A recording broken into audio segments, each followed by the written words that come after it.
Welcome to this session. We're going to introduce Tableau today. Tableau is a very exciting business intelligence tool as well as an analytics tool out there in the market in the year 2020, which is where we are right now. It's been there all the way since the early 2000s, but it has really matured as a tool from 2015 onwards and become hugely popular with the community courtesy to the design thinking attributes that Tableau has, as well as the ease of use and self-service. Now, while it might be on the more expensive side sometimes compared to the other BI tools, the overall development cost of dashboards, as well as the speed to the market is fantabulous in Tableau, as it is in fact for Power BI as well, which has emerged as a very powerful contender and of late become number one in the market, while Tableau and Power BI were together joint number one earlier. It's debatable, and it's not for a data scientist to choose between these tools.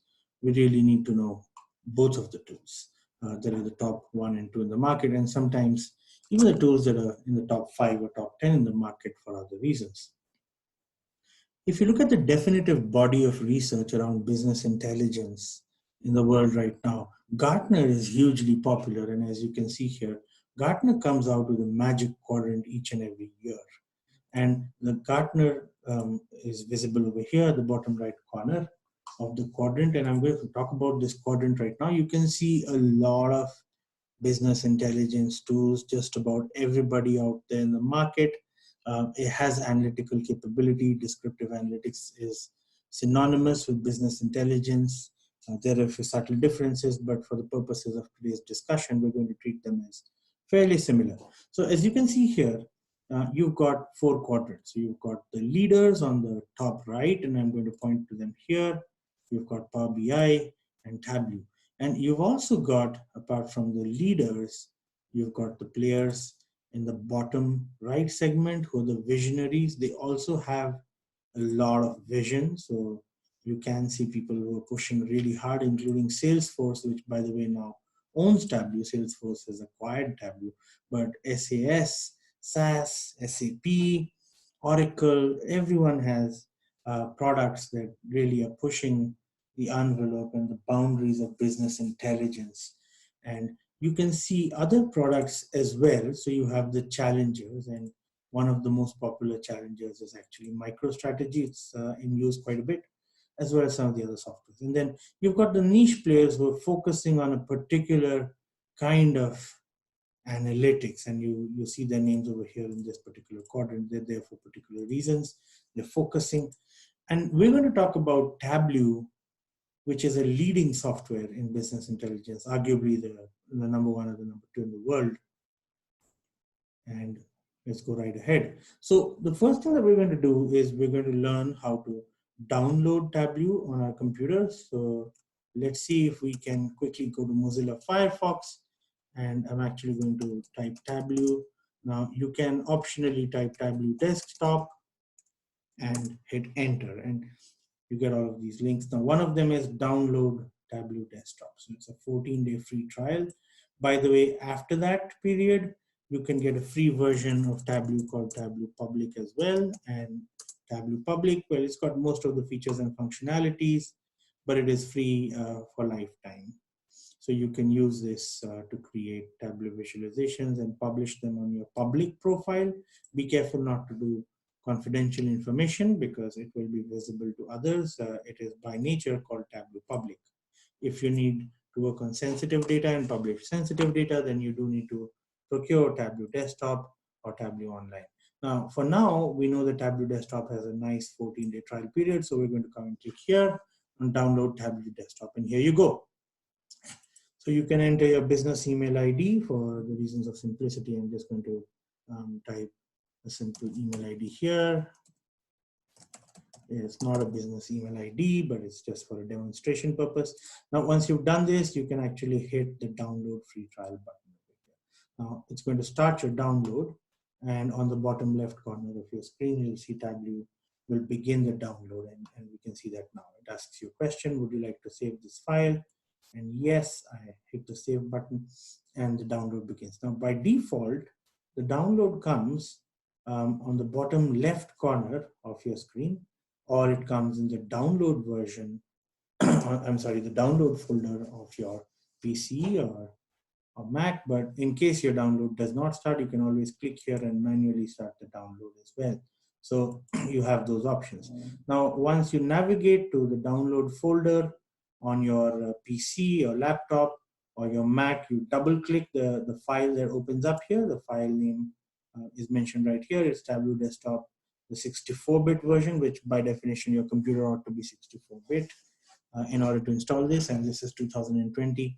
It's a .exe binary file, and what you need to do is double click on this file in the downloads folder and install Tableau on your computer. It might ask you to register your details, and you can do that, and before you know it, you'll have Tableau live on your computer. Okay, so now once we're here, we're also going to have a look at how we can actually start up Tableau on our computer. So if you hit the Windows button on your Windows machine, you should see Tableau over there once you've installed Tableau on your computer. And you just want to double click that. And once you do that, it will open up Tableau on your computer. And here we go. So we've got Tableau Desktop opening up on my computer now. And this is the first screen that you'll come to here. Now, we've got a lot of dashboards here, which I'm just going to shut down because I've actually been working on some of these dashboards. So you can see here that this interface, first of all, is giving me an indication that I need to update my Tableau to the most recent version. It is optional, but you can see it over here. I could update, but I'm not going to do that right now. From time to time, you will get these reminders as well. And what we're going to do is we're going to connect to an Excel file called the Global Superstore, and we're going to learn the basics. Now, Tableau can connect to a lot of different data sources. So as you can see here, you can connect to a server. If you've got a software running in your company for supply chain, you can actually connect to it. Supply chain management softwares as well as other softwares. SQL Server, MySQL, Oracle, and Amazon Redshift are listed here as the top 4 options. But if you click on more, you'll notice that you can connect to everything from a Google Sheet right to your Google Analytics, to Oracle, to Teradata, all the way down to Dropbox. You can have files in Dropbox and connect them to Tableau. So a lot of different data sources. Now, what if you do not see your data source listed over here? If you don't, there's an option for you to use 2 types of connectivities. Those who are technical would have heard of ODBC and JDBC connectivity. So you can establish these connectivities with your database, whichever software that you're using. In case you're not that technical, don't worry about it. Take this to your IT team and ask them to have you connected to the data source via the JDBC or the ODBC connect, and I'm sure that they'll help you with that.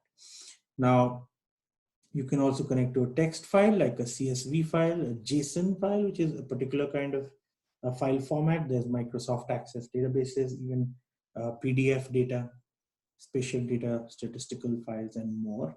So I'm going to connect now to Microsoft Excel, and when I click on Excel, I'm going to go to this particular folder on my desktop where I've got the Global Superstore dataset. And I'm going to click on the Global Superstore and hit open. It's working on it, and the moment you're done, you reach this particular point over here. Now what you see here is on the left hand side, you've got orders, you've got people, you've got returns. If you open this particular data source, you'll notice that it's an Excel sheet with 3 sheets on it. So it's got 3 tabs: orders, peoples, and returns, and you'll see all of those 3 tabs over here. So I'll open it up for you as well, so this is a little clearer. Here we go. I'm going to double click on this file and open it up in Excel for you. And now we've opened the file in Excel. I'm going to enable editing. So as you can see, this file contains data on a lot of orders that have been placed. Each row corresponds to one particular order.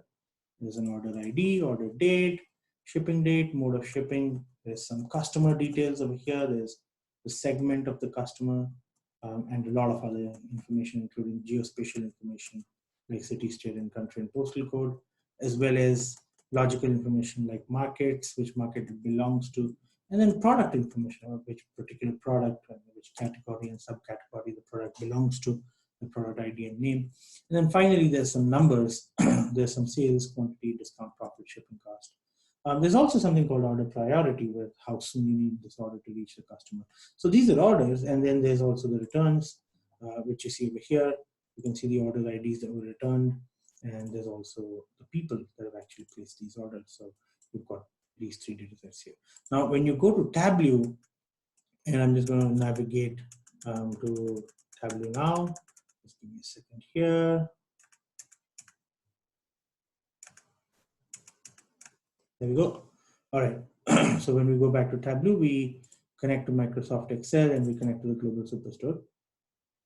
It opens up all three of these order, people, and return tabs here in Tableau. Now you can drag it out and drop it here on the data canvas. So let me show you now. This area over here is where you drop your files.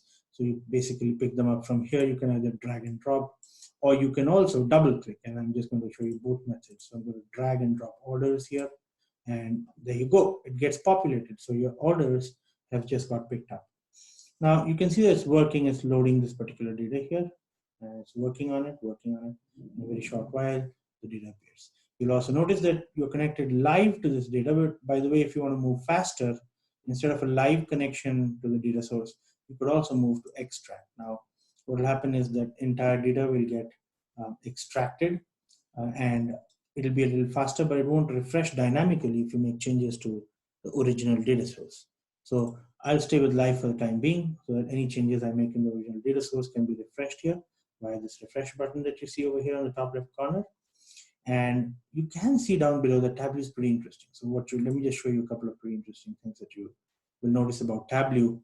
One is that you notice that the row ID is the same as what we saw in Excel. But apart from that, we also have a hash here. What does this hash actually mean? It means that it's a numerical data type. Okay, and just to clarify, it does not mean that it is a numerical data variable, but it is a numerical data type. It has been stored as a number. Now, if you want to change that, you do notice that a row ID is actually a categorical nominal variable. It's not a numerical variable. There's no point adding row IDs or dividing row IDs. So it's really just a nominal categorical variable. So your purpose might be solved by keeping this variable as a string variable as well. I mean, it doesn't really have to be stored as a number, which it has been stored as right now. So you could optionally keep it as a string variable. Now, this is really easy in Tableau. So the moment you choose string, it becomes ABC, which now indicates that this has been treated as a string variable. Right, you also notice that there's a couple of other different kinds of variables. So let's quickly run over the different kinds of variables in Tableau. So we've got ABC, which we already know, but we've got this little calendar icon here, which is for temporal data or date or time data. And it is visually shown to you here, which is such a break compared to spreadsheets where you don't know the kind of data that you're working on. You have to right click and go to properties to understand what kind of data you're actually using. Now, if you look a little further up ahead, you'll notice that the city has this globe icon on it, which is geospatial data. It has locational data on it. So Tableau gives you a nice visual clue of the kind of data that you're working on, so you don't go wrong about that.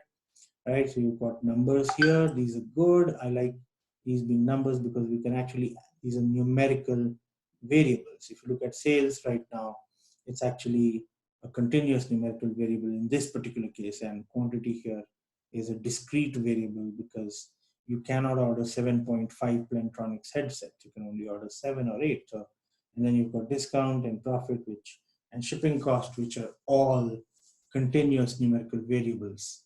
So I'm okay with these being numbers over here. And then you've got shipping priority.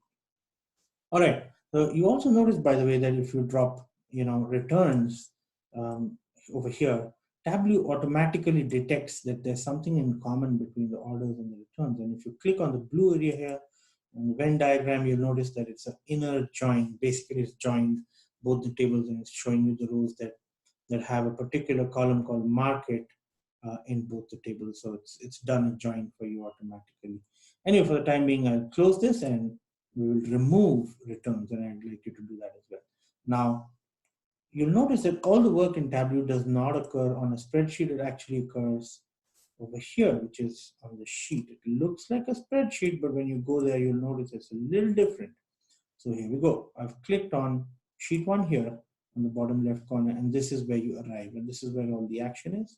We're just going to understand this whole part of Tableau a little bit better. Especially, we're going to focus on what are these dimensions that you see over here, and what are these measures, right? So when you talk about all of these over here, they're all dimensions, right? So what are dimensions and what are measures? Now, those of you who are from a BI or business intelligence background, you are pretty familiar with dimensions and measures. But those of you who are not, we'll try and simplify this for you right now and talk about what dimensions and measures are. Okay, so let me go right ahead with this particular topic before we go anywhere. So you'll notice that Tableau has automatically segregated the data. So it has placed some of the data as measures. Specifically, you'll notice that all of the numbers have ended up in the section called measures automatically, while the other information has ended up in the dimensions. Now, the classic definition of dimensions and measures goes a little bit like this. Quite simply put, dimensions are things that cannot be aggregated. So for example, you cannot add any dimensions, while measures are things that can be aggregated. So you can add, multiply measures. For example, you can add profits, you can add shipping costs, but you cannot add the names of customers. So this is the simplest definition of dimensions and measures. Dimensions are those data variables which can be aggregated, cannot be aggregated, I'm sorry, and measures are those that can be aggregated, can be added or multiplied or divided. At the same time, another way that you want to look at it is that measures are things that you actually measure for in a business, things that you want to control. They might want to have upper or lower values to them. It might be desirable, for example, for profit to be high, for sales to be high, for shipping costs to be low. But dimensions are things that you don't necessarily want to control. For example, you definitely don't want to change the name of your customer. You cannot change the location in which your customer is based, right? So these are things that you don't measure as outcomes for a particular business. Now, another concept that you want to look at here is the rows and the columns, and let's just understand how that works in Tableau. If you take the sales, and you'll notice that the measures, when you hover over them, are green in color, and we'll drop the sales on the rows. So you'll notice at this point in time that the sales is a total of $12.642 million. Now, if I drop the category to the columns, which I'm going to do now, what you'll immediately notice is that you've got three categories, and each one of the categories shows up as one column. So furniture, office supplies, and technology, while the sales is visible to you in the row. There's only one row at this point in time, but there could be more. For example, if I want to calculate the year-over-year profit, the year-over-year increase in sales, I might actually add a quick table calculation for year-over-year, right? Or for percentile difference or any other particular calculation that I want. But it's as simple as that. So if you drop things on rows and columns, you drop dimension measures on rows and columns, you get relevant information. Now notice that if I had not dropped sales, if I had dropped only a dimension, for example, the category on the column, it would have given me an ABC because it doesn't know what to populate in these columns. So you have to tell it what to populate. For example, if you say that you wanted to populate sales, it will populate the sales. If you say that you'd like it to populate the quantity ordered, now this time you get the actual number of the demand in terms of the quantity ordered instead of the sales. So you have to have a measure and a dimension for it to actually show you relevant information. And in this case, it's profit for different categories of products. Right, so that's the way that the basics in Tableau work. There's many more interesting things that we'll talk about right now. So let's talk about color, for example, and see how we use color. So if I look at the sales, again, I drop sales on the rows and I drop the category of the products on the columns. If I want all of these categories in different colors, I could drop category on color, right? And now I get all the categories in different colors. It'll be easier to understand, as well as on the right-hand side, I see here there's a legend on the top right corner, which shows me the meaning of the different colors. Right, so that's as far as colors goes. Now we're going to understand what is another thing called show me. So again, I'm going to remove all of this by dropping it in the gray area over here. The gray area is your safe zone. Whenever you need to drop something outside of the work area or remove a dimension or a measure, you can come and drop it out over here and it'll disappear from your visualization, right? This is your safe zone. All right, there's also familiar shortcuts like Control Z, which work perfectly fine. Now what I'm going to show you is something called Show Me, and it's absolutely brilliant. It's a recommendation engine. So if you look at the sales of different categories, and you select both of these by pressing the control button on your keyboard. So if you keep the control button pressed, you can actually select more than one dimension or measure. And I'm pressing the control button on my keyboard and selecting both of these, and then releasing the control button on my keyboard. Now I go to Show Me, and in Show Me, it actually recommends this particular option here.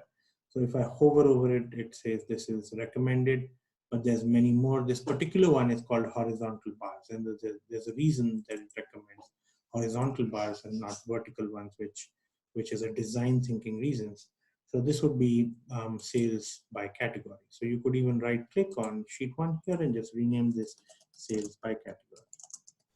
All right, and you notice that you can create multiple sheets. So if you click on the plus icon over here again, you can create one more, but this time instead of sales by category, you could look at sales by country.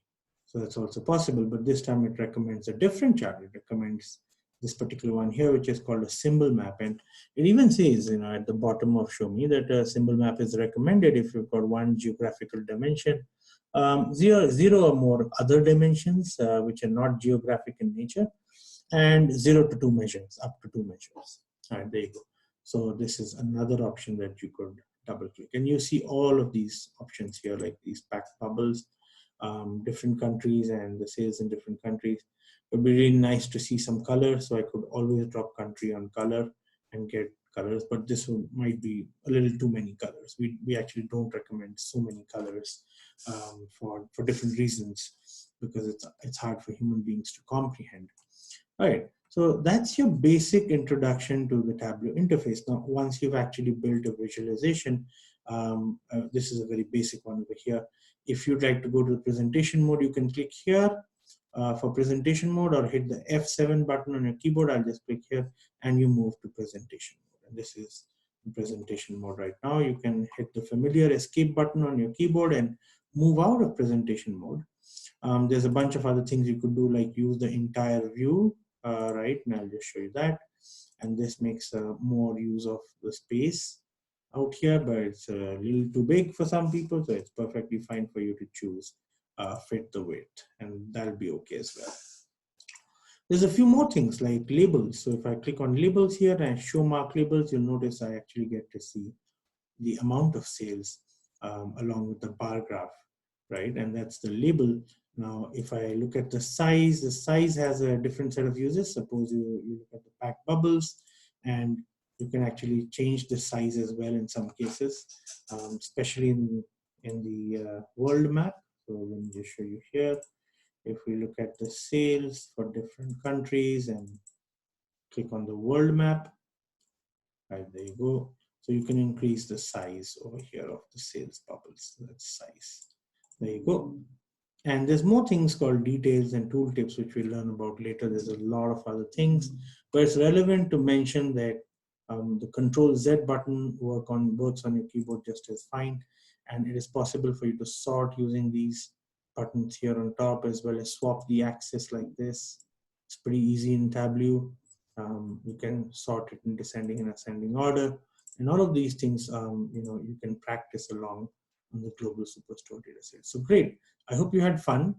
And apart from the visualization, there's more interesting things which subsequently you'll learn about, which is like creating dashboards, which you see over here, as well as apart from dashboards, you have the ability to create a story point, which is a little bit like a presentation, for lack of a better word, but with visualizations and comments over here. So you've got three things. You've got the visualization, which in short form, some people like to call it a viz. Okay, and this is a viz, and what you see right here, this is one viz. In fact, the sales by category is also called a viz. And if you're wondering what that short form is spelled like, it's VIZ. You'll see this being used a lot on the internet. And then you've also got in green, you've got the dashboards. So this is a dashboard, right? And then finally, you can also create a story point. All right, so you'll learn more about that subsequently. I hope you had fun and you've become comfortable with Tableau. Please practice some of these steps, and we will continue our learning as we move forward. Thank you.